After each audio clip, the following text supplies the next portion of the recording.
Bonjour à toutes et à tous, bienvenue sur commentdevenirphotographe.com. Aujourd'hui, je vais vous parler d'un truc super important.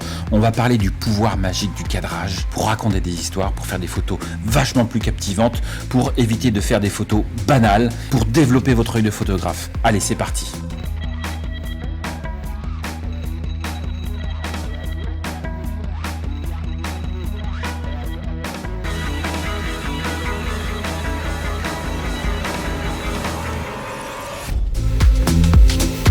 Quand les photos sont pas bonnes, souvent vous regardez d'abord votre appareil photo. Vous vous dites que vous n'avez pas fait forcément les bons réglages. Vous dites ouais, je maîtrise pas forcément mon boîtier, mais pourquoi cette photo elle est pas bien? Ou alors j'ai pas le bon objectif, ou mince, j'ai pas assez d'argent, je peux pas m'acheter les filtres qu'il faut pour réussir cette photo.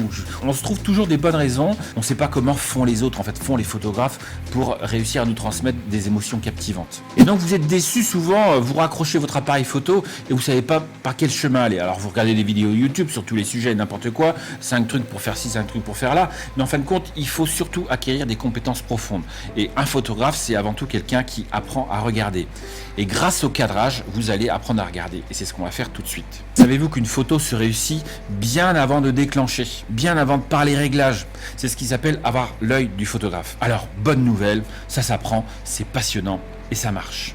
C'est pourquoi le cadrage doit être vraiment votre plus grande obsession avant de déclencher. Et c'est ce qu'on va voir durant cette vidéo. Avec au sommaire, on va parler justement de la science du cadrage, qu'est-ce que c'est exactement, quel plan de cadrage et pourquoi, dans quel cas l'utiliser, des cas concrets. On va avoir un cas concret d'un héros effrayant au cinéma. Comment les appliquer en photo? On fera un petit jeu à la fin. On va voir si vous avez compris justement comment on applique le cadrage en photo.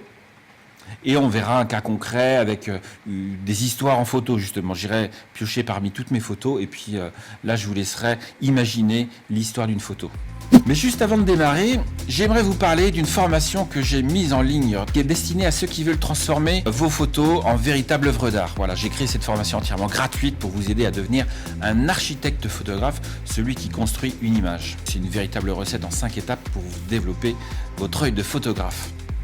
5 étapes. On va passer par justement le cadrage, on va parler aussi composition, maîtrise de la lumière, la technique et bien sûr le labo retouche. Donc si vous voulez suivre cette formation en vidéo, il suffit d'aller sur le site commentdevenirphotographe.com. Vous vous inscrivez, vous me laissez votre mail, vous recevez tout de suite le lien avec la formation en vidéo. Vous suivez ça, vous pouvez même la télécharger en PDF. Bon allez, on en revient à nos moutons, on va rentrer vraiment dans le cœur du sujet, le cadrage. Alors le cadrage, c'est pas seulement zoomer, c'est bien plus que ça. Il y a une raison à tout et vous devez savoir quand vous allez devoir choisir quelle histoire vous voulez raconter. Donc le cadrage, c'est quoi? Vous devez vous en douter, le cadrage consiste à inscrire le sujet dans un cadre. Bon, rien, là, c'est pas la révolution. Et tout ça, ça se passe à travers un objectif et le cadre détermine les limites de l'image. Et à quoi ça va vous servir de bien maîtriser le cadrage? Ça va vous permettre justement de raconter une histoire. Ça va vous permettre de donner votre point de vue. Ça va permettre de guider l'attention du spectateur et de transmettre des émotions. Et tout ça, vraiment, on peut le faire grâce au cadrage. Allez, je vous montre un exemple. On va voir tout de suite cet exemple avec cette photo-là. Donc, je vais vous montrer une photo et vous regardez ce qui vous inspire.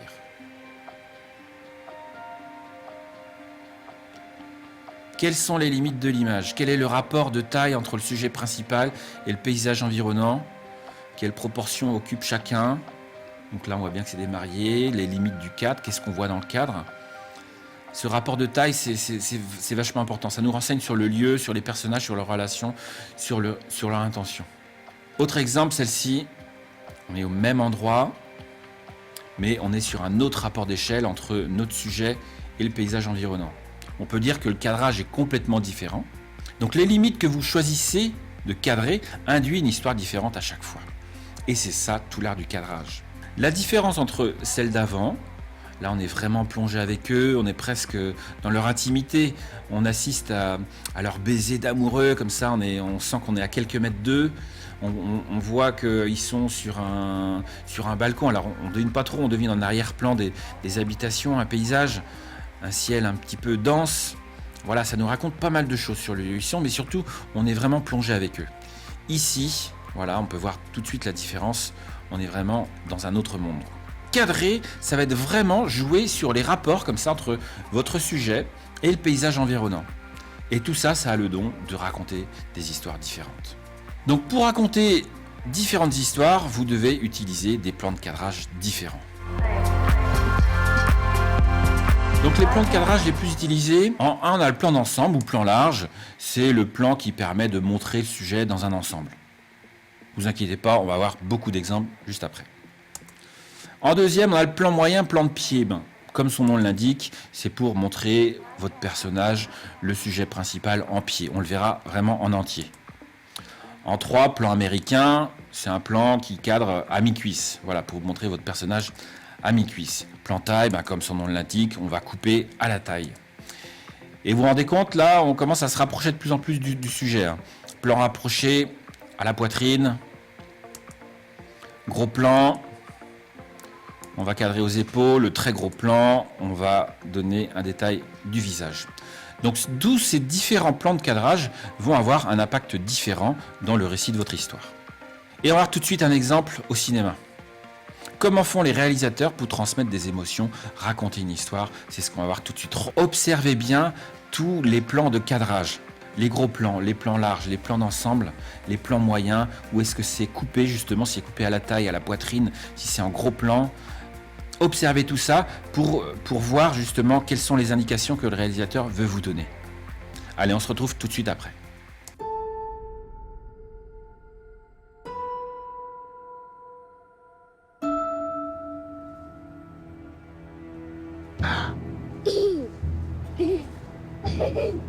Can you please stop bothering my kid? Sorry. Arthur, I have some bad news for you.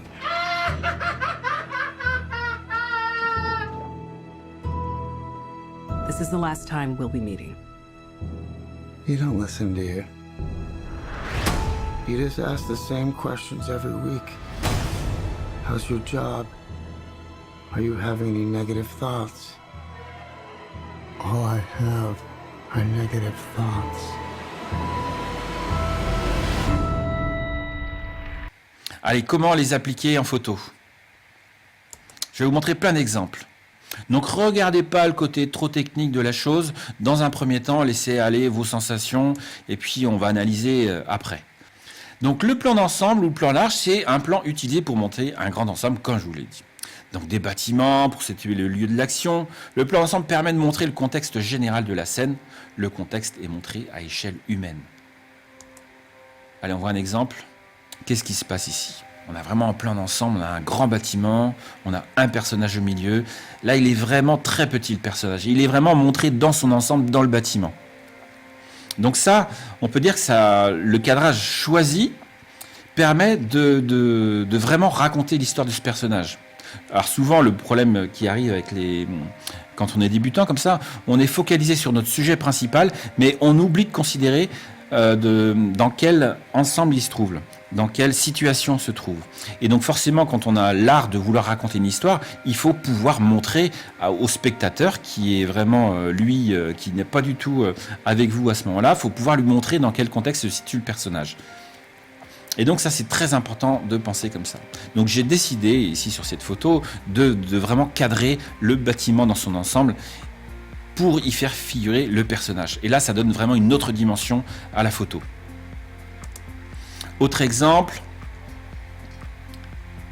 on a vraiment là aussi un plan d'ensemble. Le sujet principal, vous pouvez le deviner, il est tout en haut à gauche, c'est les personnages, le couple d'amoureux là, qui est au balcon. Et puis l'idée de cadrer de cette façon-là, d'inclure justement toutes les têtes de pierre, toutes les sculptures, tout ce bâtiment-là, j'aurais pu les cadrer différemment. Mais là, j'ai décidé de les cadrer comme ça pour raconter cette histoire. On peut presque deviner où ça se trouve, suivant la tête des personnages, mais en tout cas, ça donne des indications. Autre lieu, autre photo, là on peut deviner aussi, pareil, c'est un plan d'ensemble donc, qui est un petit peu plus serré sur le personnage, mais qui laisse une grosse part justement au récit de l'histoire. Alors est-ce que vous devinez où ça se trouve? Bon, pour ceux qui connaissent un petit peu le Portugal, voilà, ils auront deviné. Et donc en plan d'ensemble, on reprend justement cette photo-là, où là vous pouvez voir dans son ensemble où se situent les mariés. Et là ça crée vraiment des photos extraordinaires, je trouve, pour ma part. Donc le plan moyen, il cadre un ou plusieurs personnages en entier, en pied. Il concentre l'attention sur le ou les personnages, éventuellement dans un espace qui les situe. Donc le plan moyen pose l'action et les personnages de façon plus significative que les plans larges. On y découvre un ou plusieurs personnages de la tête aux pieds, ainsi que divers éléments du décor. Donc avec ce type de plan, on va vraiment se focaliser sur les personnages et leurs actions. Et le décor, là, dans ce cas-là, il donne plus que des informations secondaires. Voilà. Donc ce plan-là permet de distinguer un personnage de ce qui l'entoure et de se focaliser sur son aspect physique, son allure. Donc comment l'appliquer en photo ? On peut l'appliquer comme ça, avec là on est plus sur un type de photo mode, où on va voir vraiment la silhouette de la personne en entier. Donc là aussi au niveau du cadrage, on va avoir le choix entre cadrer en mode portrait ou en mode paysage. Autre choix, justement, là on va cadrer en mode paysage, et on va inclure le personnage dans son environnement. Donc on voit un petit peu l'environnement. Donc ça c'est une photo que j'ai faite à Séville, pareil en me promenant dans l'université de Séville. Voilà, j'ai trouvé l'ascenseur vraiment extra, et avec mon fidèle ami, lui je peux lui demander ce que je veux à chaque fois, donc il s'est prêté au jeu de poser rapide dans l'ascenseur pour créer une image surprenante. Donc c'est vraiment sympa. Une autre image, on est toujours sur du plan moyen, du plan pied. Donc là, même si on voit pas les pieds, ça situe quand même le personnage dans son environnement. Voilà, là on peut voir son atelier. Donc ça a été pris l'année dernière à Naples, où je me promenais dans les rues, et puis là il y avait dans les rues donc la porte d'un atelier ouverte. Donc là je suis entré, j'ai fait mon petit sourire, mon petit coucou, voilà. Donc je parle pas italien, mais ça suffisait pour me présenter, voilà, avec mon appareil photo. Puis j'ai fait quelques photos comme ça. Donc ça permettait de présenter le personnage dans son atelier en plein travail, et de montrer tout son environnement. On peut voir les photos accrochées, tout ce qui est pendu au mur, les pots en train de sécher. Enfin, voilà, donc on peut voir, ça peut raconter vraiment une histoire captivante. Allez, on va se rapprocher un petit peu encore avec le plan américain. Plan américain, vous avez déjà sûrement en entendre parler. Bien sûr, ce sont les Américains qui sont à l'origine de ce plan. Ça s'est véritablement démocratisé dans les westerns. Voilà, parce que les réalisateurs souhaitaient que le pistolet soit visible à la ceinture de leur cow-boy. Et donc, ils cadraient en dessous de la ceinture, au niveau des cuisses. Allez, un exemple. Voilà, on voit juste les pistolets. Voilà, donc c'est juste en dessous les pistolets, au-dessus des genoux, au milieu des cuisses à peu près. Donc là, ça a l'avantage, on se rapproche encore plus du personnage. Là, on commence à être un petit peu plus en contact avec son regard, vraiment les expressions du visage. Et puis l'avantage aussi, c'est qu'on ne coupe pas les bras, on ne coupe pas les mains. Parce que souvent en portrait comme ça, dès qu'on shoot des personnes comme ça, c'est jamais évident de savoir quoi faire des mains, où est-ce qu'on les coupe, où est-ce qu'on les coupe pas. Donc ça, le plan américain est pratique dans ce sens-là. Un autre exemple sur une photo de couple, là aussi on est sur du cadrage américain, donc c'est une très jolie photo de couple. Donc on est aussi sur du cadrage portrait. Un autre plan justement cuisse aussi, plan américain. Là pareil, on est sur une photo de couple en cadrage à l'horizontale, en mode de paysage. Donc là ça permet de voir l'environnement aussi. On est quand même bien connecté avec ce couple-là. On voit que ça se situe au bord de la mer, il y a des rochers, du sable. Voilà, on peut situer l'endroit, la situation géographique, quoi. Donc c'est vraiment très agréable parce qu'on est proche aussi de ces personnages-là. Et donc on est sur le plan américain tout à l'heure avec le jeune couple, qui permet d'être quand même au contact avec eux. On est un petit peu avec eux et en même temps spectateur, on est un petit peu voyeur de ce côté-là. Autre plan, le plan taille, on va remonter un petit peu plus. Au lieu de couper au milieu des cuisses, on va couper au niveau de la taille. Donc juste au-dessus, donc bien sûr il y a quelques tolérances sur l'endroit où couper, mais là ça y est, on commence à être connecté avec le visage. Moi j'aime beaucoup ce cadrage-là parce qu'il laisse de la place justement. On peut inclure ce qui se passe autour et montrer l'environnement, et on est quand même connecté avec notre sujet, notre personnage. Autre plan, ça a été pris dans les rues de Naples aussi. On sent qu'on est proche, là on est vraiment connecté aussi avec la personne. Voilà, ça crée un cadre. Donc il y a aussi le choix du cadre dans le format de l'image. Donc là on est en format carré. Voilà. Autre plan, pareil dans les rues de Naples. Donc moi ça m'éclate d'aller au contact des gens que je peux croiser dans la rue.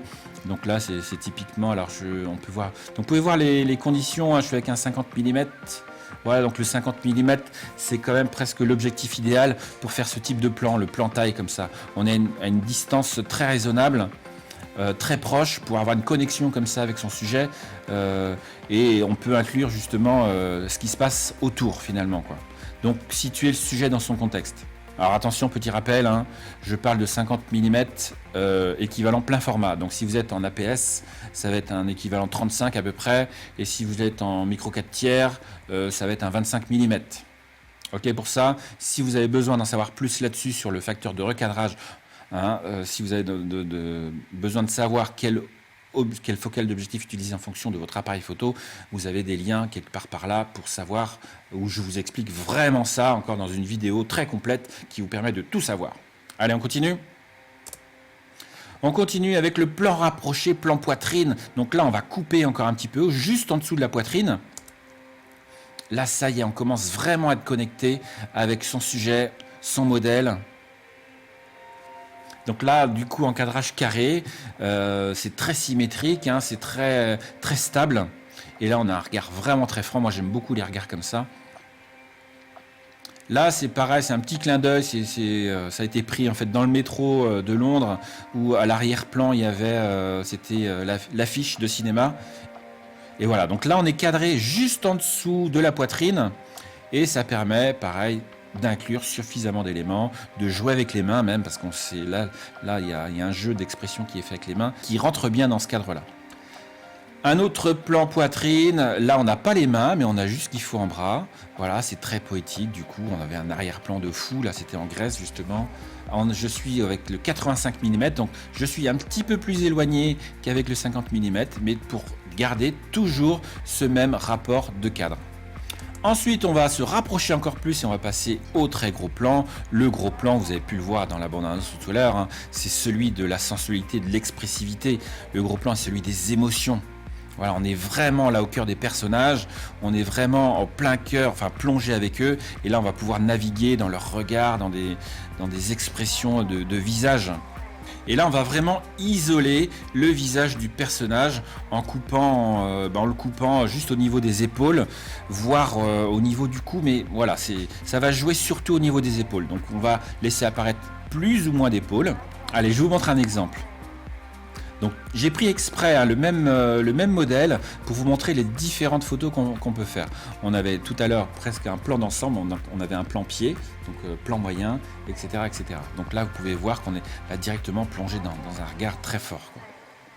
Bon, là, je suis avec le 85 mm aussi, voilà, qui est très flatteur pour le portrait. Un autre gros plan, là complètement différent, là je suis avec un équivalent, donc je suis avec un 18 mm sur APS-C qui fait un 27 mm équivalent plein format. Et là, je peux vous dire que c'était vraiment un challenge, c'est un challenge que je me suis fait ce jour-là pour m'approcher au plus près, voilà, pour faire du gros plan avec un 27 mm, donc je vous mets au défi d'en faire, c'est vraiment passionnant. Donc gros plan aussi, format portrait. On est vraiment là plongé avec notre personnage.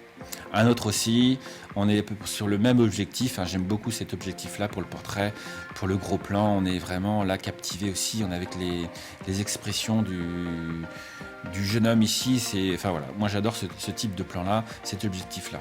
Donc c'est pour ça qu'on dit que le 85 mm est l'objectif idéal à portrait, parce qu'il permet d'avoir une distance pas trop loin, de votre sujet, en gardant contact avec lui. On voit bien là, les yeux, il me regarde, quoi. Je suis en contact avec lui.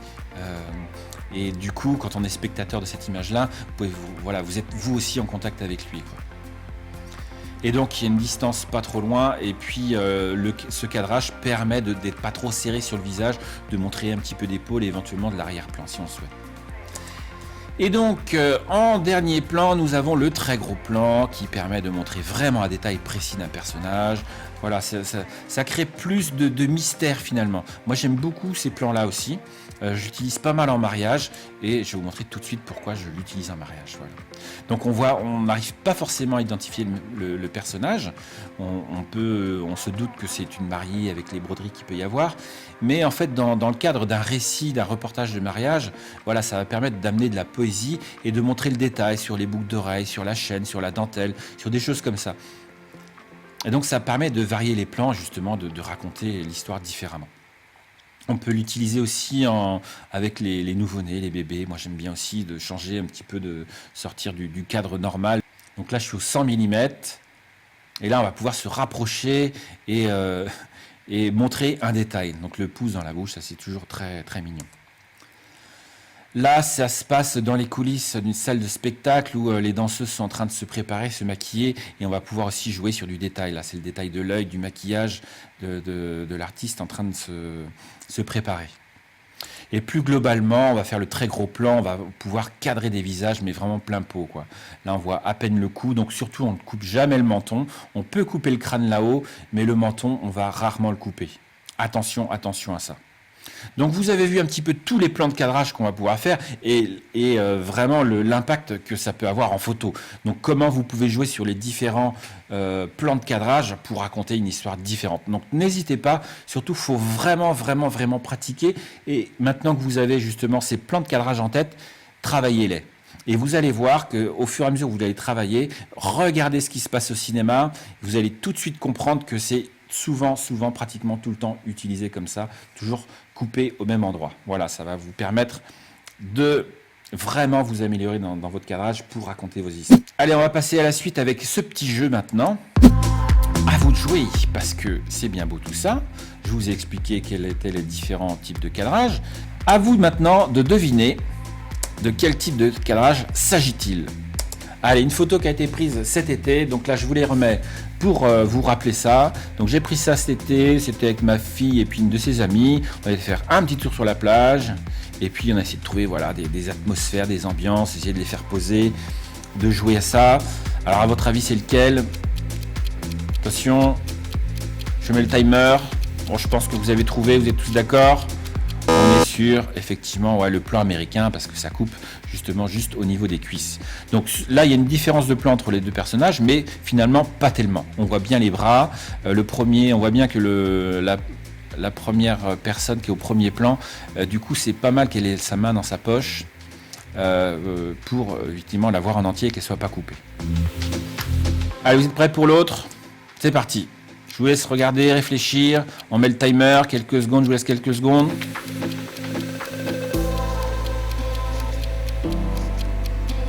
Bah oui, là on voit bien qu'on est dans un plan d'ensemble, on voit les personnages en pied qui marchent dans une rue très lointaine, on peut presque deviner où ça se passe. Allez, attention, c'est parti. Cette photo-là, prise pareil...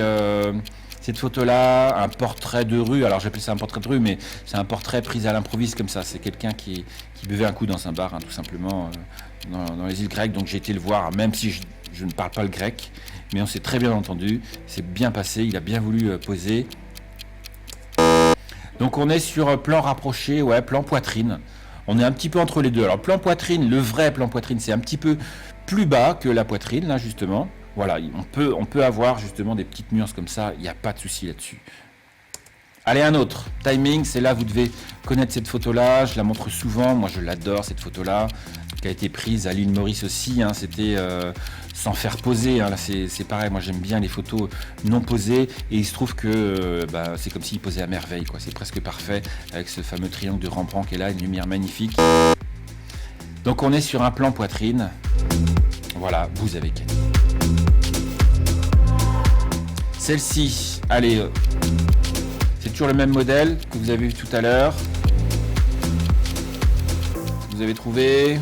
Je pense que si, vous commencez à être familiarisé avec ça.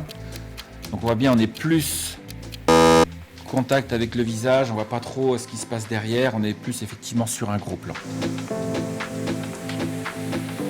Autre cas avec cet homme rencontré dans les rues de Prague. Un monsieur très gentil qui m'a même offert son parapluie pour que je puisse continuer mes déambulations dans les rues parce qu'il pleuvait un petit peu ce jour-là.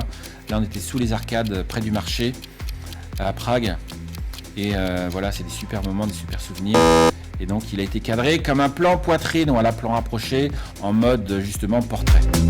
Autre exemple, mon ami, vous vous rappelez, celui qui est toujours prêt à poser quand je lui demande. Donc là, j'avais repéré, c'est au Sri Lanka, j'avais repéré ces portes, là, ces textures. Et bien sûr, je l'ai fait poser. Voilà, je lui ai dit assieds-toi, vas-y regarde-moi, tais-toi ici, tiens-toi, toc. En général, ça va très vite, hein, en 30 secondes c'est fait. Mais j'aimais beaucoup cette composition de portes qui se répètent, ces motifs qui se répètent. Et puis j'aime bien en général mettre un personnage dans ce cadre-là. Donc on est sur un plan moyen, plan pied. Ouais, voilà, on n'est pas sur un plan d'ensemble. Le plan d'ensemble, c'est encore un petit peu plus large. Allez, une autre avec ce joli portrait aussi, portrait de... Alors j'appelle ça portrait de rue aussi, mais c'est dans le train au Sri Lanka. Bon là, vous commencez à comprendre, on est direct, voilà, plongé dans le regard de ce personnage. On peut lire justement toute l'histoire de sa vie presque dans ses rides, dans son nez, dans sa bouche, sa moustache, sa chemise, ses yeux. Voilà, c'est ce que j'aime aussi dans ces portraits qui sont très proches. On est plongé directement avec eux. Et bien sûr, on est sur du gros plan. Donc, est-ce que pour vous, ça commence à rentrer, vous commencez à mieux sentir les choses? Ça, c'est important, voilà. Donc, toujours d'avoir ces repères. Bien sûr, vous pourrez télécharger en PDF tout ce qu'on vient de voir, tous les slides que je peux vous montrer. Il suffit de cliquer sur les liens s'il y en a quelque part ici. Voilà, en général, c'est par ici que ça se trouve, ou dans le lien de la description, ou au pire, vous allez sur mon site comment-devenir-photographe.com et vous allez trouver, bien sûr, le PDF à télécharger. Allez, on continue maintenant avec des histoires courtes. Voilà, je vais vous laisser juste, je vais pas commenter. Voilà, je vais vous laisser regarder et puis vous laisser imaginer l'histoire que ça peut être et ce que ça vous inspire. Voilà, et comment vous pourriez aussi transposer ce type de cadrage, comment vous pourriez utiliser ce type de cadrage pour aussi vos photos à vous. Ok, allez, je vous mets quelques photos. Je vais mettre un petit peu de musique tranquille. Laissez-vous, posez-vous et regardez bien toutes les photos où vous verrez, il y en a des surprenantes.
Donc le cadrage, c'est une des 5 branches de l'étoile de la réussite, ce qui vous permet de vraiment avoir une démarche de photographe pour construire une photo percutante, une photo impactante pour vraiment raconter une histoire. Donc je vous invite à aller sur le site comment-devenir-photographe.com pour suivre cette formation. C'est une vidéo vraiment d'accès gratuit de 47 minutes qui vous donne cette méthode en 5 étapes pour vraiment devenir de véritables architectes photographes. Donc je compte sur vous, n'hésitez pas. Donc si vous avez aimé cette vidéo, je compte sur vous, dites-le moi, cliquez sur j'aime tout simplement. Et puis dites-moi quel est votre plan de cadrage préféré, celui qui vous inspire le plus. Donc donnez-vous des défis, dites-moi quel défi vous allez vous donner dans les commentaires et puis on se donnera rendez-vous pour que vous puissiez me montrer vos photos. Allez, je vous dis merci encore d'avoir suivi cette vidéo jusqu'à la fin. Je vous dis à bientôt et puis faites de belles photos. Allez-y quoi, allez sortez de chez vous, pratiquez, donnez-vous des défis. Ouh, allez, ciao.